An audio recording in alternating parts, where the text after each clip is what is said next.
السلام علیکم ورحمۃ اللہ وبرکاتہ۔ اعوذ باللہ من الشیطان الرجیم، بسم اللہ الرحمن الرحیم۔ طرز عمل تو یہ ہے جو ہمیں اختیار کرنا ہے، شکر گزاری کا اور ایمان کا۔ اب آگے فرمایا جا رہا ہے اللہ یحب اللہ الجہر بالسوء من القول الا من ظلم وکان اللہ سمیعا علیما ان تبدوا خیرا او تخفوه او تعفوا عن سوء فإن اللہ کان عفوا قدیرا۔ اللہ اس کو پسند نہیں کرتا کہ آدمی بدگوئی پر زبان کھولے، اللہ یہ کہ کسی پر ظلم کیا گیا ہو، اور اللہ سب کچھ سننے اور جاننے والا ہے۔ مظلوم ہونے کی صورت میں اگرچہ اس شکوے کا اظہار کیا جا سکتا ہے ظالم کے بارے میں،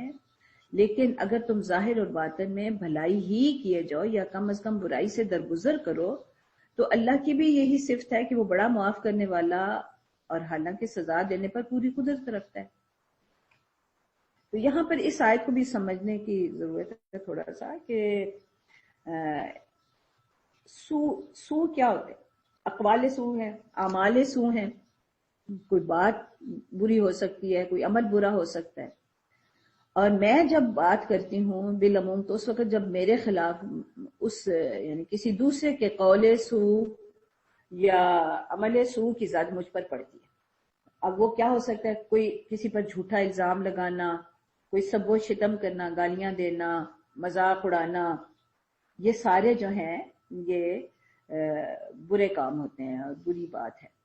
اور جس کی وجہ سے دوسرے بندے کو تکلیف پہنچتی ہے۔ اب جس کا حق مارا گیا ہے، یعنی مالی لحاظ سے وہ عمل سو بھی ہوگا، تو حق مارا ہوا ہے یا اس کے جو حقوق ہیں وہ ادا نہیں کیے ہوئے، اب یہ کوئی بھی ہو سکتا ہے، یعنی سارے حقوق کی ادائیگی کی تلقین کے بعد، اس کی ترغیب کے بعد، اس کی یاد دہانی کے بعد اب کہہ رہے ہیں کہ بہرحال اگر کسی کے ساتھ کوئی زیادتی ہوئی ہے تو یہ کوئی پسندیدہ بات نہیں ہے کہ برائیوں کا چرچا کرتے پھرو یا کسی کے خلاف خواہ مخواہ الزام تراشیاں کرو، کسی کا مطلب جہاں بیٹھو اس کے خلاف باتیں کرنا شروع کر دو۔ ہاں البتہ مظلوم، لیکن مظلوم کے لیے بھی جو راستہ ہے وہ یہ کہ جس پر ظلم ہوا ہے وہ صرف وہاں پر اپنے اس شکوے کا اظہار کرے جہاں یا تو مطلب کوئی اس کو تسلی دینے والا ہو کہ اب مطلب ایک مظلوم کا دو کام ہے نا، ایک یہ کہ اس کو ظلم سے نجات ملے، اور دوسرا یہ کہ اس کو اس ظلم پر اپنا طرز عمل جو ہے نا وہ ٹھیک رہے۔ بعض اوقات ایسا ہوتا ہے کہ مظلوم کا اپنا طرز عمل جو ہے وہ ظالم سے بھی زیادہ ظلم والا ہو جاتا ہے۔ نبی صلی اللہ علیہ وسلم نے خود ایک دفعہ فرمایا کہ بعض اوقات ایک شخص جو ہے اس پر کوئی دوسرا ظلم کرتا ہے، اب یہ جو مظلوم ہے اس ظالم کی اتنی غیبت کرتا ہے اور اس کا اتنا چرچا کرتا ہے کہ جب آخرت میں تولا جائے گا تو اس کی اس بدگوئیوں اور غیبتوں نے ظالم کو مظلوم بنا دیا ہوگا، تو اب لینے کے دینے پڑ جائیں گے۔ اس لیے جو مظلوم ہے اس کو چاہیے کہ وہ اپنے ایمان کی حفاظت کرے اور صبر سے اگر وہ اس ظلم کا مقابلہ کرتا ہے اور اب اس ظلم سے نجات حاصل کرنے کے لیے صحیح طریقہ کار اختیار کرتا ہے۔ صحیح طریقہ کار یہ ہوگا کہ جہاں سے اس ظلم کی تلافی ہو سکتی ہے صرف اس فورم پہ یا اس فرد کے سامنے بات کرے کہ فلاں شخص نے میرے ساتھ ایسا کیا ہے، تو اگر آپ اس کو سمجھا سکیں، اب تو الامکان اس کی بھی تو خیر خواہی ہو، اس کے ساتھ بھی تو خیر خواہی کا جذبہ ہے نا کہ بھئی وہ بھی تو ٹھیک ہو جائے۔ اگر کسی نے مجھ پر ظلم کیا ہے تو وہ خیر خواہی کا جذبہ تو نہیں ختم ہونا چاہیے، اس کے ساتھ بھی خیر خواہی رہنی چاہیے کہ اللہ تعالیٰ اس کو بھی ہدایت دے، اس کو بھی اس ظلم سے باز رکھیں، اور مجھے بھی اس کی جو اس نے مجھ پر ظلم کیا ہے اس سے محفوظ رکھیں۔ اس کے لیے دعا بھی کرنی چاہیے اس کی اصلاح کے لیے، اور کوشش بھی کرنی چاہیے جہاں سے بھی ممکن ہو کہ کون اس کو اس کی تصحیح کر سکتا ہے، اس کے عمل کو صحیح کر سکتا ہے یا اس ظالم سے مظلوم کا حق دلوا سکتا ہے۔ تو حق لینے کے لیے کسی کی مدد حاصل کرنا وہ کوئی غلط بات نہیں ہے، لیکن چرچا کرنا جو ہے نا یہ بہت ہی غلط بات ہے۔ تو ہر ایک ظالم کا طرز عمل بھی اللہ کے سامنے ہے، مظلوم کا طرز عمل بھی اللہ کے سامنے ہے۔ تو اب بندہ جو ہے مظلوم جو ہے وہ اس کا چرچا کرے یا چھپائے، ان تین چیزیں ہیں نا، یا اس کو معافی کر دے، فإن اللہ کان عفوا قدیرا، اللہ بھی تو معاف کرنے والا ہے۔ یہی سورہ شورا میں کہا گیا ہے کہ ٹھیک ہے اگر کسی نے تم پر زیادتی کی ہے تو تم بدلہ لے سکتے ہو، لیکن فمن عفا واصلح فاجرہ علی اللہ، تو جس نے معاف کر دیا اور اصلاح کر لی معاملات کی تو اس کا اجر اللہ کے ذمہ ہے۔ اب یہ جو معافی کا اختیار ہے نا، یہ اس کے بھی حدود مقرر ہیں۔ میں اپنی ذات کے معاملے میں تو دوسروں کو معاف کر سکتی ہوں، لیکن اب اگر کوئی مطلب اللہ کے احکام کی خلاف ورزی کر رہا ہے تو پھر میں کون ہوتی ہوں معافی دینے والی؟ پھر اللہ تعالیٰ کے سپرد ہیں اس کے معاملات۔ لیکن اس کے باوجود مجھے یہ نہیں ہے کہ کوئی شرابی ہے تمہیں حاجت اللہ ہے، وہ تو ہے ہی شرابی، وہ تو ہے ہی ایسا، یعنی یہ مجھے کوئی اجازت نہیں ہے کہ میں اس کی برائیوں کا تذکرہ جو ہے وہ جگہ جگہ کرتی پھروں۔ برائیوں کی تشہیر جو ہے نا، یہ برائیوں کو فروغ دینے کے مترادف ہوتی ہے، چاہے وہ کوئی بھی برائی ہو، اس لیے اس سے بھی حد الامکان جو ہے وہ بچنا چاہیے۔ اور ان الذین یکفرون باللہ ورسلہ ویریدون ان یفرقوا بین اللہ ورسلہ ویقولون نؤمن ببعض ونکفر ببعض ویریدون ان یتخذوا بین ذلک سبیلا اولئک هم الکافرون حقا واعتدنا للکافرین عذابا مہینا۔ جو لوگ اللہ اور اس کے رسولوں کے ساتھ کفر کرتے ہیں اور چاہتے ہیں کہ اللہ اور اس کے رسولوں کے درمیان تفریق کریں، یہاں پہ یکفرون باللہ ورسلہ ویریدون ان یفرقوا بین اللہ ورسلہ، اس کا یہ بھی مطلب ہے کہ اللہ اور اس کے رسولوں کے درمیان تفریق کریں، اور یہ بھی کہ رسولوں کے مابین بھی تفریق کریں، کہ کسی رسول کو مانے اور کسی کو نہ مانے۔ ہمیں یہی حکم ہے کہ لا نفرق بین احد منہم، کہ ہم تمام رسولوں پر یکساں ایمان لاتے ہیں، ان کا یکساں احترام کرتے ہیں اور کسی کے درمیان کوئی فرق نہیں کرتے۔ اور اگر ایسا فرق کرتے ہیں وَيَقُولُونَ نُؤْمِنُ بِبَعْضٍ وَنَكْفُرُ بِبَعْضٍ، اور کہتے ہیں کہ ہم کسی پر ایمان لائیں گے اور کسی کا انکار کریں گے، وَيُرِيدُونَ أَن يَتَّخِذُوا بَيْنَ ذَلِكَ سَبِيلًا، اور کہتے ہیں کہ ہم کوئی بیچ کا راستہ جو کفر اور ایمان کے درمیان کوئی درمیان کا راستہ نکالیں گے، اولئک هم الکافرون حقا واعتدنا للکافرین عذابا مہینا۔ اب یہاں پر ان لوگوں کی بات ہے جو یا تو رسولوں کے درمیان تفریق کرتے ہیں، مثلا یہود و نصارہ، اگر وہ حضرت موسیٰ علیہ السلام کو نبی مانتے ہیں تو کیوں مانتے ہیں؟ کوئی دلیل تو ہوگی نا ان کے پاس۔ یا حضرت نصارہ جو ہے حضرت عیسیٰ علیہ السلام کی نبوت کے قائل ہیں تو کیوں قائل ہیں؟ ان کی کوئی دلیل تو ہوگی۔ اگر سچ مچ کوئی دلیل، جو سچی دلیلیں ہیں ان کو وہ مانتے ہیں، تو ممکن ہی نہیں ہے کہ پھر وہ نبی صلی اللہ علیہ وسلم کا انکار کریں۔ تو اگر وہ انکار کرتے ہیں تو اس کا مطلب یہ ہے کہ وہ ان کی بھی نبوت کا دعویٰ جو جھوٹا ہے، ان کا یعنی ان کی نبوت کے پر ایمان کا دعویٰ جھوٹا ہے۔ تو یہ تو یعنی اللہ تعالیٰ صاف کہہ رہے ہیں کہ وہ تو ہیں ہی، جو ایسا معاملہ کرتا ہے تو اولئک هم الکافرون حقا۔ دوسری بات یہ ہے کہ جو اللہ کے احکام آ جائیں ان میں سے پھر یہ ہمارا چوائس نہیں رہتی، ہمارا اختیار نہیں رہتا کہ ہم کوئی بات مانیں اور کوئی نہ مانیں، اور اگر ایسا ہم کرتے ہیں تو یہ طرز عمل بھی جو ہے یہ کفر کے مترادف ہے۔ تو اس سے بھی ہمیں اپنے آپ کو بچانا ہے، یعنی اللہ کے دین کو پورے کا پورا جو ہے اس کو ماننا ہے اور اس کو عمل کا حصہ بنانا ہے۔ والذین آمنوا باللہ ورسلہ ولم يفرقوا بین احد منہم اولئک سوف یؤتیہم اجورہم وکان اللہ غفور الرحیم۔ یہ دونوں قسم کے لوگوں کے انجام کی بھی خبر دے دی کہ ایک وہ لوگ ہیں جو کوئی بات مانتے ہیں، کوئی نہیں مانتے، تو ان کے لیے ہے کہ اعتدنا للکافرین عذابا مہینا، اور جو ساری باتیں مانتے ہیں اور سارے رسولوں پر ایمان لاتے ہیں، لم یفرقوا بین احد منہم، کوئی فرق نہیں کرتے، تو ان کے لیے اللہ تعالیٰ سوف یؤتیہم اجورہم وکان اللہ غفور الرحیم۔ یسألک اہل الکتاب ان تنزل علیہم کتابا من السماء فقد سألوا موسیٰ اکبر من ذلک فقالوا ارنا اللہ جہرۃ فأخذتهم الصاعقۃ بظلمہم ثم اتخذوا العجل من بعد ما جاءتهم البینات فعفونا عن ذلک وآتینا موسیٰ سلطانا مبینا ورفعنا فوقهم الطور بميثاقهم وقلنا لهم ادخلوا الباب سجدا وقلنا لهم لا تعدوا في السبت وأخذنا منهم ميثاقا غليظا فبما نقضهم ميثاقهم وكفرهم بآيات الله وقتلهم الأنبياء بغير حق وقولهم قلوبنا غلف بل طبع الله عليها بكفرهم فلا يؤمنون إلا قليلا وبكفرهم وقولهم على مريم بهتانا عظيما وقولهم إنا قتلنا المسيح عيسى ابن مريم رسول الله وما قتلوه وما صلبوه ولكن شبه لهم وإن الذين اختلفوا فيه لفي شك منه ما لهم به من علم إلا اتباع الظن وما قتلوه يقينا بل رفعه الله إليه وكان الله عزيزا حكيما. اب یہاں پر یہود اور نصارہ دونوں کے اہم جو ان سے غلطیاں ہوئی ہیں اس رکوع میں ان کی نشاندہی کر دی گئی ہے. یعنی جو نبیوں کے ساتھ جو ان کا طرز عمل رہا یا جس طرح افراط و تفرید سے ان کے معاملے میں کام لیا اس کا، مثلا ظاہری آنکھوں کے ساتھ اللہ تعالیٰ کو دیکھنے کے مطالبے کیے، عبادت کے لیے بچڑے کو معبود بنا لیا، حالانکہ انہوں نے مطلب بڑی بڑی نشانیاں آنکھوں سے دیکھ چکے تھے.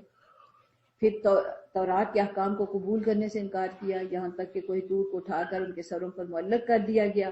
ان کو دھمکایا گیا کہ اگر وہ ایمان نہیں لائیں گے تو پہاڑ کو ان پر گرا دیا جائے گا. پھر بھی اس ایمان کے ساتھ اسے قبول کر لیا، مطلب گڑبڑی رکھے انہوں نے اپنے معاملات. پھر جب مفتوحہ بستی کے دروازوں سے انہیں کہا گیا کہ اس طرح داخل ہو جس کے جو عاجزی کے ساتھ سجدہ کرتے ہوئے استغفار کرتے ہوئے، تو انہوں نے قول و فعل دونوں سے مخالفت کی. پھر ہفتے کا روز ان کے لیے ایک مقدس دن مقرر کیا گیا اور اس دن کے لیے کچھ ان پر پابندیاں لگائی گئی، تو انہوں نے اس حد سے تجاوز کیا تو اللہ تعالیٰ نے اس گناہ کی پاداش میں ان کو سخت سزا دی. ان سے کئی معاملات میں پختہ میثاق لیے گئے لیکن انہوں نے اللہ تعالیٰ کے ہر وعدے کو پس پشت پھینکا، اللہ تعالیٰ کی آیات کا انکار کیا، اور ان کا طرز عمل یہ تھا کہ رسولوں کو ناحق قتل کیا. یعنی ایک طرف ان لوگوں کا ہمیشہ یہ رویہ رہا ہے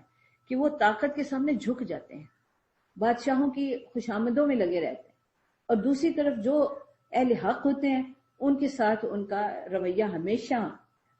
ظلم والا ہوتا ہے، ان کو قتل کر دیتے ہیں اور ان کی مخالفت کرتے ہیں. پھر نصارہ کی بات، یہود کی بات، پہلے تو کہ ان کا یہ کہنا کہ ہم نے حضرت عیسیٰ علیہ السلام کو صلیب پر چڑھا کر قتل کر دیا، حالانکہ انہوں نے انہیں قتل کیا نہ صلیب پر چڑھایا، بلکہ ان کو کسی اور کے ساتھ اشتباہ میں ڈال دیا گیا جسے انہوں نے قتل کیا اور صلیب پر چڑھایا. پھر ان کا یہ بھی دعویٰ ہوتا تھا کہ جی ہمارے تو دل غلاف میں ہے، مطلب یہ کہ ہم ایسے نہیں لوگوں کی باتوں میں آتے. تو حالانکہ وہ نبی صلی اللہ علیہ وسلم کو تو یہ کہتے تھے نا کہ آپ جو کچھ ان سے کہتے ہیں وہ ان کو سمجھنے سے قاصر ہیں، یعنی واقعی غلاف میں. پھر وہ لوگ نہ صرف یہ کہ خود اللہ کے راستے سے رکتے ہیں بلکہ دوسروں کو بھی روکنے کی کوشش کرتے ہیں، اور جس ضلالت اور گمراہی میں خود مبتلا ہیں لوگوں کو بھی اس کی طرف دعوت دیتے ہیں. تو اللہ تعالیٰ اس کی پاداش میں اللہ تعالیٰ نے ان کو پھر حق قبول کرنے سے ہی روک دیا. پھر ان کا سود اور حرام کھانا، حالانکہ اللہ تعالیٰ نے انہیں بھی سود خوری سے نہایت سختی سے روکا تھا. بس جن لوگوں کے مطلب اس طرح کے کرتوت ہیں ہمیشہ ماضی میں، تو ان کے بارے میں یہ کوئی انہونی بات نہیں ہے کہ انہوں نے نبی صلی اللہ علیہ وسلم سے یہ مطالبہ کیا کہ وہ آسمان پر ان سے کتاب اتارے. تو اسی طرح نصارہ کے بھی اس شبے کا جو ہے وہ جواب دے دیا گیا، یا جو ان کا کہ ان کو صلیب چڑھایا گیا یا ان کے بارے میں جو اس کے بھی اللہ تعالیٰ صاف کہتے ہیں بل رفعہ اللہ الیہ وکان اللہ عزیزا حکیما، بلکہ اللہ تعالیٰ نے ان کو اپنی طرف اٹھا لیا، اور اللہ اس بات کی پوری قوت بھی رکھتے ہیں، عزیز بھی ہیں اور حکیم بھی. وَإِن مِّنْ أَهْلِ الْكِتَابِ إِلَّا لَيُؤْمِنَنَّ بِهِ قَبْلَ مَوْتِهِ، اور بے شک اہل کتاب ایمان لے آئیں گے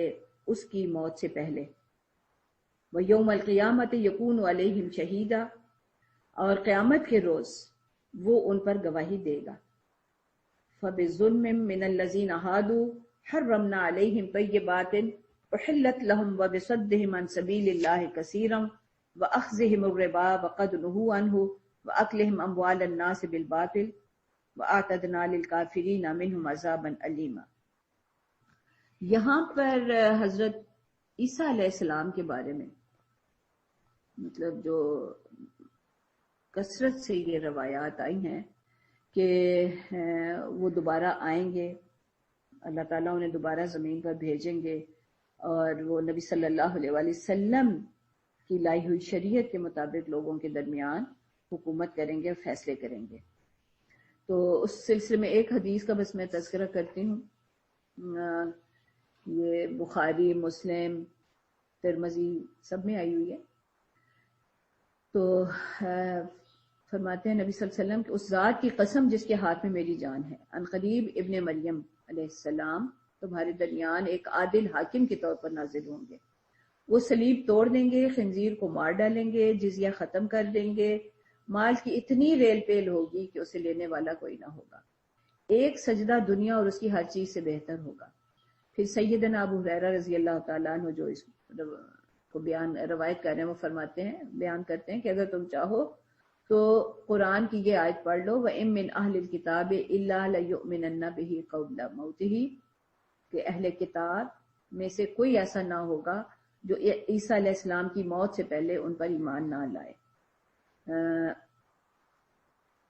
تو یہ مطلب کئی احادیث ہیں جن میں حضرت عیسیٰ علیہ السلام کے نزول کی بات ہے، اور یہ بھی کہ اس وقت سارے لوگ ان پر ایمان لے آئیں گے۔ تو ہو سکتا ہے اس آیت سے پھر یہی مراد ہو جیسے حضرت ابو ہریرہ رضی اللہ تعالیٰ عنہ نے وضاحت کی، اور بھی معنی جو ہے مفسرین نے لکھے ہیں، لیکن فی الحال ہم اسی پہ رہتے ہیں۔ اب اہل کتاب میں سے ان کی یہ متعدد خرابیوں کی نشاندہی اور ان کے جرائم اور کوتاہیوں کی نشاندہی کے بعد فرماتے ہیں لیکن الراسخون فی العلم منہم والمؤمنون یؤمنون بما انزل الیک وما انزل من قبلک والمقیمین الصلاة والمؤتون الزکاة والمؤمنون باللہ والیوم الآخر اولئک سنؤتیہم اجرا عظیما، کہ ان میں سے بہرحال کچھ ایسے لوگ بھی ہیں جو راسخون فی العلم ہیں، علم میں رسوخ رکھتے ہیں، پختہ علم رکھتے ہیں، ایمان رکھتے ہیں، والمؤمنون، تو وہ جو ہوتے ہیں نا ان کے سامنے جو ہی پھر اللہ کے دین کی بات پہنچتی ہے، نبی صلی اللہ علیہ وسلم کی نبوت کی بات پہنچتی ہے، تو وہ اس پر ایمان لے آتے ہیں۔ یؤمنون بما انزل الیک وما انزل من قبلک، یہ ان راسخون فی العلم کی بات ہے جو یہود ہیں، یہود و نصارہ میں سے ہیں، لیکن ان کے سامنے جو ہی بات پہنچتی ہے تو یؤمنون، وہ ایمان لے آتے ہیں، پھر وہ صلاۃ کا نظام بھی قائم کرتے ہیں، زکوٰۃ بھی دیتے ہیں، والمؤمنون باللہ والیوم الآخر، اور اللہ اور آخرت کے دن پر ایمان بھی لاتے ہیں۔ اولئک سنؤتیہم اجرا عظیما، پھر ان کو اجر بھی اسی طرح ملے گا، بلکہ ان کے بارے میں انہیں دوہرا اجر ملے گا کہ پہلے ان کے سامنے حضرت عیسیٰ یا حضرت موسیٰ کی شریعت تھی، اس پر بھی وہ ایمان لائے، اور پھر جو ہی نبی صلی اللہ علیہ وسلم کی شریعت ان کے سامنے آئی تو وہ اس پر بھی ایمان لے آئے۔ انا اوحینا الیک کما اوحینا الی نوح والنبیین من بعدہ واوحینا الی ابراہیم واسماعیل واسحاق ویعقوب والاسباط وعیسیٰ وایوب ویونس وہارون وسلیمان وآتینا داود زبورا ورسلا قد قصصناہم علیک من قبل ورسلا لم نقصصهم علیک وکلم اللہ موسیٰ تکلیما رسلا مبشرین ومنذرین لئلا یکون للناس علی اللہ حجۃ بعد الرسل وکان اللہ عزیزا حکیما۔ اب یہ ان تمام انبیاء علیہ السلام کے تذکرے کے ساتھ فرمایا جا رہا ہے کہ کوئی نیا کام نہیں ہے جو آپ کے ساتھ ہوا ہے کہ وہی صرف آپ ہی کی طرف بھیجی گئی ہو یا لوگوں کو کوئی نئی بات لگ رہی ہو، یہ سلسلہ تو ابتدا سے جاری ہے۔ اب بات یہاں سے حضرت نوح علیہ السلام سے شروع کی گئی، اس لیے کہ حضرت نوح علیہ السلام ہی وہ پیغمبر ہیں جن کو سب سے پہلے یعنی حضرت آدم علیہ السلام کے بعد شریعت دی گئی، اور بعد میں سلسلہ جو ہے وہ انہی سے آگے چلا۔ تو کچھ رسولوں کا ذکر ہے قرآن میں، کچھ کا نہیں ہے، حضرت موسیٰ کا پھر ذکر ہے، اور لیکن تمام انبیاء علیہ السلام کا ایک ہی کام تھا کہ وہ مبشرین تھے اور منذرین تھے، جو اللہ کے بھیجے ہوئے دین کی اطاعت کرتے تھے ان کے لیے وہ بشارت کے پیغام لائے تھے، خوشخبریاں لائے تھے، اور جو اس سے گریز کے روش اختیار کرتے ہیں ان کے لیے وہ منذر بن کر آئے تھے، ڈرانے والے بن کر آئے تھے۔ لیکن اللہ یشہد بما انزل الیک انزلہ بعلم، یقیناً اللہ تعالیٰ اس بات کی گواہی دیتے ہیں کہ آپ کی طرف جو کچھ نازل ہوا ہے وہ اس کے علم کا ہی حصہ، بے علم ہی اس کے علم کے ساتھ ہوا ہے، یعنی اس نے ہی بھیجا ہے۔ والملائکۃ یشہدون، ملائکہ بھی اسی کی گواہی دیتے ہیں، وکفیٰ باللہ شہیدا، اور ویسے اللہ ہی کی گواہی کافی ہے۔ ان الذین کفروا وصدوا عن سبیل اللہ قد ضلوا ضلالا بعیدا ان الذین کفروا وظلموا لم یکن اللہ لیغفر لهم ولا لیہدیہم طریقا الا طریق جہنم خالدین فیہا ابدا وکان ذلک علی اللہ یسیرا۔ بے شک وہ لوگ جنہوں نے کفر کیا اور ظلم کی روش اختیار کی، اللہ کے راستے سے روکا، وہ خود تو گمراہی میں دور گئے، تو اپنے آپ کو انہوں نے اللہ کی مغفرت اور ہدایت سے بھی محروم کر لیا، اور اس طریقے پر وہ چلے، اس راستے پر چلے جو انہیں دائمی جہنم کا راستہ دکھانے والا ہے۔